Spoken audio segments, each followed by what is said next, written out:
So Porthole was kind of a funny one for me because when I was initially thinking about it, I was thinking about hard surface modeling, like how actually would you go about sculpting a porthole?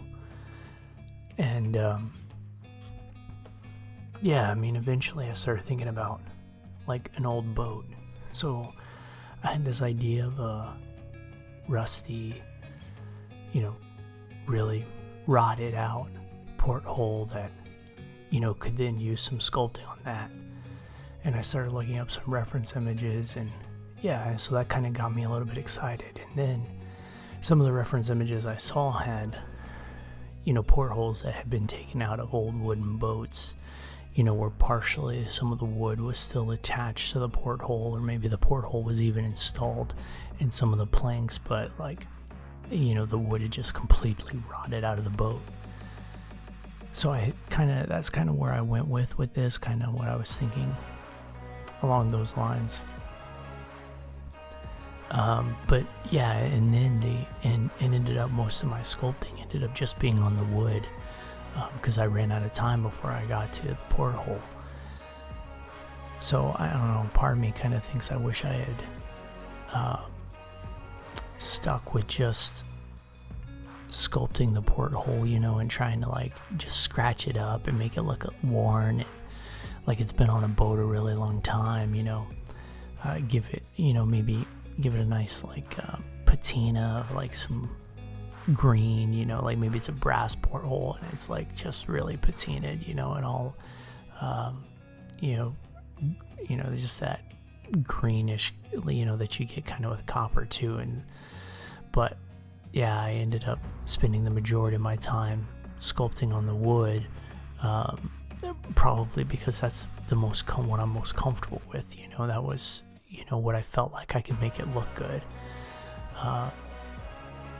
So here you can see that I'm just kind of drawing some shapes into the wood and kind of getting the wood planks to kind of look like they came out of an old boat, that they're, worn and weathered and,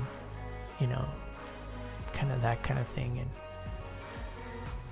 And I was pretty happy with the sculpt of the wood and just kind of how the wood came out. I do wish I had left the wood as individual planks and just sculpted each plank individually, as opposed to, making it one object that I could sculpt all at one time, because I don't think the lines in between each plank really was very clear, or was as clear as I wanted it to be.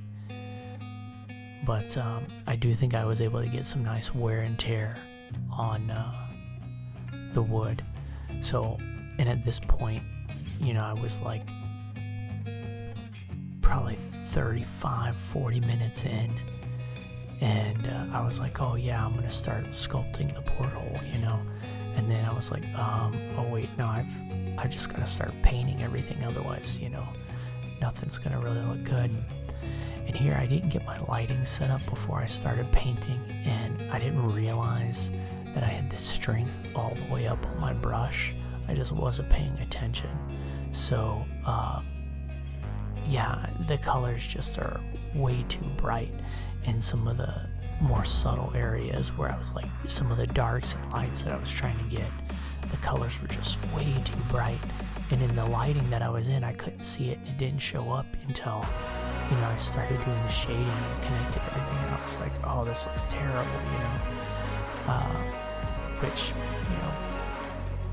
helps you to appreciate the need to slow down and, check your lighting and stuff like that. So instead of fixing it or trying to fix it because I'm running out of time, I slap a rust texture on the porthole to try and make it look halfway decent. And then, yeah, in the lighting for the render, I just kind of try and hide my mistakes by not making the lighting too bright, but it is what it is. I wish I had checked my lighting a little more, and